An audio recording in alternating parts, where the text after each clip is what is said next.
Paperstuck by George Harris. As the boat rested against the harbour, Charlotte looked over at the area off of Greenland. "Wow!" she cried, gazing across the new landscape that surrounded her. Then a small tribe came out of the wood huts. "Speak," said the head of the civilization, wearing beads and a ruff across his neck. "He must be the king," thought Charlotte, stammering out. "Hello, your majesty." "What come of you?" questioned the king. "I am leader. You call me chief, not majesty." "Yes, but of course," Charlotte agreed. The leader nodded a bit and walked off. Then a tribe stared ungracefully towards Charlotte and stumbled off. Charlotte made her hut and Sue a chair of wicker. She then went off for some food. In a patch that had a sign saying "Red Pox," she found some berries on a bush. Charlotte realized that some juicy-looking berries were sticking out of the bush. Hastily, she picked them. For safety, she grabbed a syringe she had brought and used it on a piece of paper. She knew that if the liquid burnt the paper, it was an acid, and if it burnt and dyed it, it was toxic. The liquid burnt the paper and dyed it. When she looked carefully at the peel, she could see grease in the form of fingerprints. "Dear, someone wants to get rid of me for good," Charlotte said. Then she went and found some carrots to eat. She returned with them chopped neatly so she would be able to wash off the ash from the flint she had used to cut the carrots with river water. She was about to sit down when she saw in an open transparent bag a jellyfish toxin for paralyzation with creases from handling on her chair. She now knew someone was not keen on her whatsoever. The next day, Charlotte went over to see how the town civilization were doing.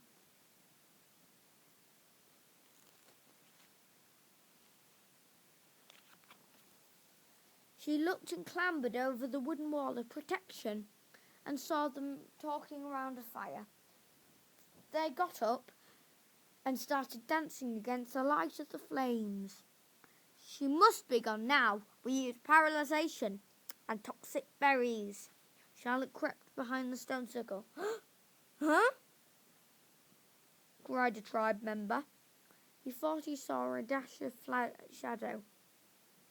He shrugged and carried on dancing.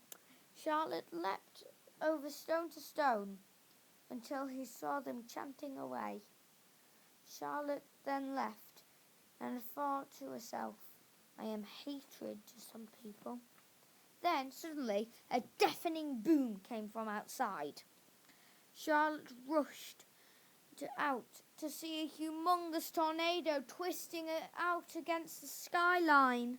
Thunder clattered and then a bolt of lightning hit the hut. Charlotte jumped as the ashes and acid remains turned into a huge explosion. Clumsily, she stumbled out of the area and flames dashed all over. Then a bolt of lightning hit the town square. The civilization ran. "Ah!" they cried. Then Charlotte tried to run left as the flames came from left and right. Then a bolt of lightning hit in front and she tried to run, but then fire spread from in front. She was surrounded by dancing flames of death. Soon the tornado was only a quarter of a mile away. Then some stones fell and blocked off the fire. Though Charlotte was still trapped, and the stones would not block off the fire which she could for long, of which she could feel. Then The tornado became very close, and it sucked up the fire as Charlotte ran. She tried to grab the civilization's attention. They refused to go with her until they witnessed the tornado themselves. Then a hut hit another hut, which started a new fire and a giant bang. It spread onto the wooden houses, generating more fire. The tribe ran and got to the harbour where they were trapped. Charlotte tried to help them tried to tell them to get onto the boat, but they refused until they realised now that the tornado was so close. Pieces of earth they were standing on was coming loose from the ground, and they jumped on to the boat. As Charlotte started the engine, the tornado twisted onto the boat. It grabbed the cabin and sucked it up and came right up to everyone.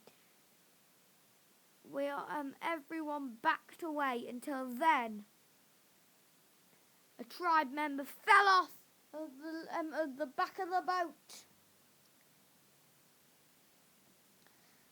But fortunately, another member grabbed him and they got back on. They all backed off until their heels were over the edge of the boat. The tornado was so close they were being pulled over by their own clothes. Then, at the last minute, a tribe member was sucked in. He was so far in, the other man just grabbed him by a hair. Then the tornado relievedly evaporated, though it left the boat sinking. Ah! Everyone cried. Then Charlotte and everyone jumped off the boat. They made a splash in the ocean and swam to shore. "How shall we get back?" cried one. The area was devastated. "Come over to where I live," explained Charlotte. They grabbed some ash and mixed it with salt water and burnt it in to make glue, and grabbed anything they could find and glued it together to make a raft. They sailed back to Canada. "The airport's not too far away," explained Charlotte. About a day after, they arrived back in Europe and they all got to their homes. Not long after, an earthquake sunk country, so it is not on a modern day map.